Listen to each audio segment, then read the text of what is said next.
Good morning standard 7। So standard 7 अभी हम लोग पार्ट 15 मेरी पहली किताब हम लोग पढ़ रहे हैं। और इस पार्ट में मैंने बताया कि किस तरह किताब का कितना महत्व है और लेखक को किताबों से कितनी रुचि थी। ये आप लोगों ने पिछले वीडियो में आप लोगों ने जानकारी हासिल कर दी।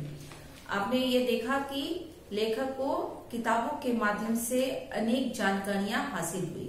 ठीक उसी प्रकार हमें भी किताबों के माध्यम से ही अनेक जानकारियां हासिल होती है कि किस तरह लेखक को अंग्रेजी की एक किताब दी गई जिसमें उन्होंने चिड़ियों, उन किताब के माध्यम से चिड़ियों की जाति, प्रजाति, उनकी बोली के बारे में जानकारी हासिल की। उसी तरह अंग्रेजी की एक किताब थी द डच यंग, जिसमें वो जहाजों में के बारे में जानकारी हासिल किए, उनके नाविकों के बारे में उन्होंने जानकारी हासिल की। आज हम लोग पढ़ेंगे पेज नंबर 103। अब क्या हुआ कि लेखक जो है धीरे धीरे क्या करने लगा, अपने घर में जो खाली बचा तो पिता ने लेखक को कहा कि मैं तुम्हारे लिए एक छोटी सी जगह छोड़ देता हूँ और तुम यहाँ पर अपनी एक छोटी सी लाइब्रेरी बना लो। जहाँ पर लाइब्रेरी का मतलब क्या होता है, जहाँ पर पुस्तकों का संग्रह होता है, विभिन्न विषयों के पुस्तक जहाँ संग्रहित रहते हैं उसे हम लाइब्रेरी कहते हैं। तो लेखक के पिता ने भी उनके लिए एक छोटी सी जगह छोड़ दी और उसने कहा कि तुम अपनी पुस्तक यहाँ पर तुम रख सकते हो। पिता के दिवंगत होने के बाद हमारी आर्थिक स्थिति बहुत ही खराब हो गई। लाइब्रेरी का चंदा चुकाने का पैसा नहीं था, अतः अपने मोहल्ले की लाइब्रेरी हरि भवन में बैठकर किताबें पढ़ता था। वहाँ खूब उपन्यास थे। वहाँ परिचय हुआ बंकिम चट्टोपाध्याय की दुर्गेश नंदिनी, कपाल कुंडला और आनंद मठ से, टॉल्स्टॉय की अन्ना कैरेनिना, विक्टर ह्यूगो की पेरिस का कुबड़ा, गोर्गी की मदर और सबसे मनोरंजक सर्वसीच की विचित्र वीर। अब क्या हुआ कि लेखक के पिता का देहांत हो गया और देहांत होते ही उनकी आर्थिक स्थिति बुरी हो गई।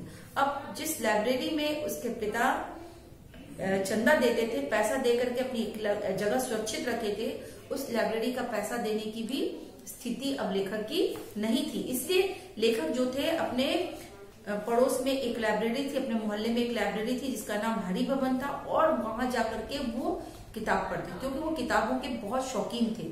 तो उन्हें किताब पढ़ना अच्छा लगता था, इसलिए वो दूसरी लाइब्रेरी में जाकर किताब पढ़ने लगे। और उस लाइब्रेरी में विभिन्न प्रकार की पुस्तकें थी, जैसे यहाँ बताया गया बंकिम चट्टोपाध्याय की दुर्गेश नंदिनी, कपाल कुंडला, आनंद मठ, टॉल्स्टॉय की अन्ना कैरेनिना, विक्टर ह्यूगो की पेरिस का कुबड़ा, गोर्गी का मदर और सर्वरीस की विचित्र वीर। इन सभी पुस्तकों से लेखक आबरू हुए।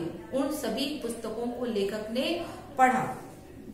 लाइब्रेरी जो थी वो खुलते ही लेखक क्या करता था, वहां पहुंच जाता था। जिस चीज में आपको अगर इंटरेस्ट रहता है तो वो चीज हम लोग समय से पहले वहां पहुंच जाते हैं। उसी प्रकार लेखक भी लाइब्रेरी खुलने से पहले वहां पहुंच जाता था। और जो लाइब्रेरियन थे मिश्रा जी, उनका नाम मिश्रा जी था, वो कहते थे कि भाई, शाम होते ही मिश्रा जी कहते थे कि बच्चा अब बहुत देर हो गए, अब तुम उठो, मुझे लाइब्रेरी बंद करनी। लाइब्रेरी को हिंदी में पुस्तकालय भी कहते हैं। मुझे बंद करनी है। और वह बच्चा मतलब वह लेखक बिना मन से वहां पर उठ जाएगा। उन्हें मन ही नहीं करता था किताबों को छोड़कर जाने का। बिना मन से वो किताबों पर से उठ जाता था और वो जो भी कहानी पढ़ता था, चाहे वो उपन्यास हो, चाहे निबंध हो, अगर वो अधूरी रह जाती थी तो उसके मन में एक कसक सी उठती थी कि भाई ये कहानी में आगे क्या होने वाला है। तो वही बच्चा ये कर सकता है जिसको किताबों में दिलचस्पी है ना। और नहीं तो और सब बच्चे क्या करते, किताब जैसे आया सर में दर्द हो गया, पढ़ने का मन नहीं कर रहा है, क्योंकि इनसे कोई इंटरेस्ट नहीं, इनसे कोई हमारी दोस्ती नहीं है। लेकिन लेखक के मन में एक कसक रहती थी कि ये कहानी मैंने अधूरी छोड़ी है, आगे क्या होने वाला है, इस कहानी का अंत क्या होगा। तो उनके मन में एक कसक उठती थी कि काश उसके पास कितने पैसे होते कि लाइब्रेरी से वो कुछ अमाउंट दे करके उस बुक को इश्यू करा लेता, ताकि वो घर पे भी जाकर के उस बुक को वो पूरा पढ़ सके। परंतु जानता था कि वह सपना सिर्फ सपना ही रहेगा। भला कैसे पूरा होता। पिताजी के देहावसान के बाद तो आर्थिक संकट का हाल इतना बिगड़ गया था। अब सिर्फ वो सपना देखता था कि काश उसके पास इतना पैसा होता कि लाइब्रेरी से बुक को इश्यू करा लेता, लेकिन वैसा कर नहीं पाया था क्योंकि उसकी पिता की मृत्यु के बाद उसकी आर्थिक स्थिति बहुत ही दयनीय हो गई थी। इंटरमीडिएट पास करने के बाद अपनी पाठ्य पुस्तकें बेचकर बीए की पाठ्य पुस्तकें लेने सेकेंड हैंड बुक शॉप गया। अब लेखक जब इंटरमीडिएट पास कर गया तो अपनी पुरानी किताबों को बेच करके उन्होंने आगे की पढ़ने की किताबें मीन्स बीए की किताबें खरीद ली और जो पैसा उसने बेचा उससे वो अपने बीए की किताबें खरीदी और उससे भी उन्होंने 2 रुपये क्या कर लिए अपने लिए बचा लिए। और उस दिन जो थे मोहल्ले में उस शहर में एक सिनेमा घर था, जिस सिनेमा घर में एक फिल्म लगी हुई थी, बहुत ही चर्चित फिल्म। लोग उस फिल्म के बारे में बहुत सी बातें कर रहे थे और उस फिल्म का नाम क्या था, देवदास। तो वो फिल्म लगी थी और लेखक के मन में भी यह जिज्ञासा होने लगी कि भाई ये 2 रुपये बच गए हैं मेरे पास, चलो इस रुपये से मैं क्या करूं, फिल्म देख आऊं। लेकिन क्या था कि उसकी माँ को, लेखक की माँ को फिल्म देखना बिल्कुल पसंद नहीं था। वो कहती, उनका ये सोचना था कि जो बच्चे फिल्म देखते हैं वो क्या होता है, बिगड़ जाते हैं, क्योंकि फिल्म में अच्छी बातें भी दिखाई जाती है और बुरी बातें दिखाई जाती है। लेकिन हम लोग क्या होता है कि अच्छी बातों की ओर कम आकर्षित होते हैं और बुरी बातों की ओर हम लोग जल्द से जल्द आकर्षित हो जाते हैं। तो उनकी माँ का भी कहना था कि बुरी बातों को देख करके मेरा बेटा जो है वो बिगड़ जाएगा। और उस फिल्म में एक गाना था, दुख के दिन अब बीतत नाही। मैंने उसे अक्सर गुनगुनाता था, कभी न जाने क्यों गुनगुनाते हुए आंखों में आंसू आते। और लेखक को क्या था, देखने का मन था लेकिन अपनी माँ से वो बोल नहीं सका, उसे डरता था और बार बार उस पिक्चर की मूवी का गाना को वो अपने आप में गुनगुनाता रहता था। एक दिन जब वह उसकी माँ ने लेखक के मुंह से इस गाने को सुना तो वो क्या बोलती है कि बेटा अपने दिल को छोटा मत करो, है ना। दुख के दिन जो है, अभी हमारे पास जो दुख के दिन है, पिता की मृत्यु के बाद जो आर्थिक संकट का सामना हम लोग कर रहे हैं, ये भी एक दिन खत्म हो जाए, क्योंकि दुख और सुख जीवन के 2 पहिए हैं, है ना। कभी दुख है तो कभी सुख है, ये जीवन में आते जाते रहते हैं, तो इनसे कभी घबराना नहीं चाहिए। अगर दुख है सुख भी आएगा। तो उसकी माँ ने कहा कि ये दुख के जो दिन है वो धीरे धीरे खत्म हो जाएंगे। परंतु उसकी माँ ने कहा कि सिनेमा घर की विरोधी माँ ने कहा कि, क्योंकि उसकी माँ विरोध करती थी सिनेमा घरों का, तो उसकी माँ ने देखा कि मेरा बेटा बार बार ये गाना गाता है, तो उसने कहा कि भाई अपने मन को क्यों मार रहे हो तुम, जाओ और मैं तुमको पैसे दूंगी, जाओ मूवी देख के आ जाओ। अब क्या हुआ कि लेखक जो है बहुत खुश हो गया, है ना।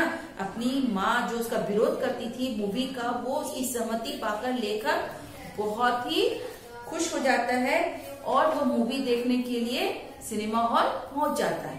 तो जब सिनेमा हॉल पहुंचता है तो देखता है कि पहला शो छूटने में कुछ देर थी, तो लेखक की नजर कहाँ पड़ गई, किताबों की दुकान पे लेखक की नजर पड़ गई और देखा कि उस दुकान पे, उस पुस्तक की दुकान पे एक किताब जो रखी हुई थी, उस किताब का नाम क्या था, देवदास।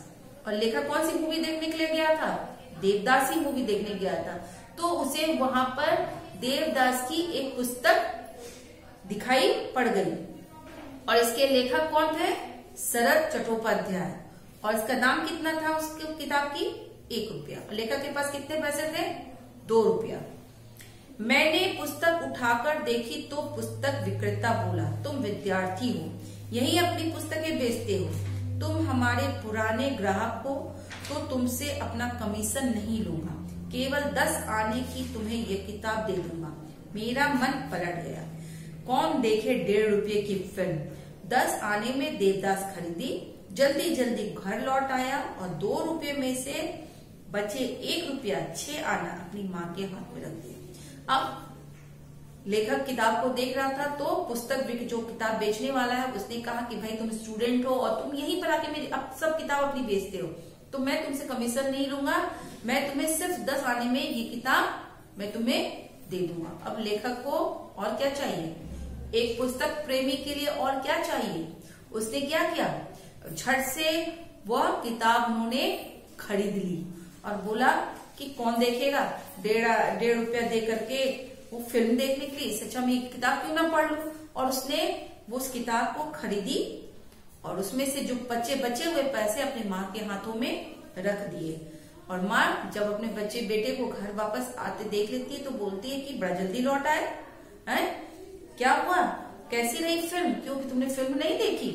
तो बोला कि नहीं माँ, मैंने फिल्म नहीं देखी, मैं उन पैसों से यह फिल्म जिससे बनी है, जिस किताब पर बनी है, उस किताब को ही मैंने खरीद लिया और उसकी इस किताबों के प्रति इस रुचि को देख करके उसकी माँ की आंखों में आंसू छलक आए। और ये आंसू किसके थे, खुशी के थे।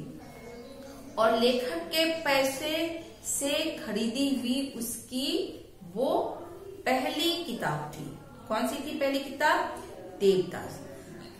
तो स्टूडेंट इससे ये पता चलता है कि अगर आपको किताबों में रुचि है तो हम लोग क्या करते हैं, उसका कलेक्शन करते हैं। विभिन्न प्रकार के किताब को हम लोग एक जगह संग्रहित करते हैं। अगर आपके पास भी विभिन्न किस्म की किताबें हैं तो उसे घर के किसी एक अलमीरा में उसको एक लाइब्रेरी में तब्दील कर दीजिए, एक पुस्तकालय में उसे तब्दील कर दीजिए और वहां पर किताबों का संग्रह। ये तब कब होगा, जब आपको इसके प्रति रुचि होगी। बिना रुचि के हम ये काम नहीं कर सकते हैं, क्योंकि किताब जो है, मैंने पहले भी बताया कि वो हमारे शरीर की आत्मा है। अगर जिस घर में किताब नहीं है वह घर क्या होता है, खाली होता है ना। तो किताब जो है हमारे शरीर की आत्मा है और इसे हमेशा अपने साथ रखना चाहिए, ना कि अपने से दूर। अगर आप इसे अपने साथ रखेंगे तो यह आपको ज्ञान अवश्य देगी, है ना। तो इससे संबंधित जो अब थोड़ा सा अभ्यास कार्य है मैं यहाँ पर आपको एक बता देती हूँ, आप लोग इसे ध्यान से देखिएगा। ये टिक द करेक्ट आंसर है। इसमें है लेखक किनके जीवन से अधिक प्रभावित था, किनके जीवन से, स्वामी दयानंद। दयानंद की किताबें वो पढ़ते थे, है ना। लेखक किस दर्जे में प्रथम स्थान ग्रहण किया, आपकी बुक में दिया दूसरा, तीसरा, चौथा नहीं, इसमें एक ऑप्शन छूटा हुआ है और वो है पांचवें वर्ग में उन्होंने प्रथम स्थान प्राप्त किया। फिल्म देखने के लिए लेखक के पास कितने रुपए थे, 2 रुपए थे, 2 रुपए थे। लेखक के पिता ने उन्हें कौन सा जूस पिलाया, कौन सा जूस पिलाया था, अनार का जूस पिलाया था। किसमें पिलाया था, कुल्हड़ में, अनार का जूस। और लेखक के किस विषय में सबसे अधिक अंक थे, अंक थे किसमें, अंग्रेजी विषय में, तभी उन्हें किताब दी गई थी ना। तो इस तरह ये पाठ जो है यहीं पर समाप्त होती है और मुझे आशा है कि आप लोगों को समझ में अवश्य आ गया होगा और आप लोग भी अब से किताबों से जरूर दोस्ती करिए, क्योंकि यह दोस्त कभी आपको धोखा नहीं देगा। Thank you.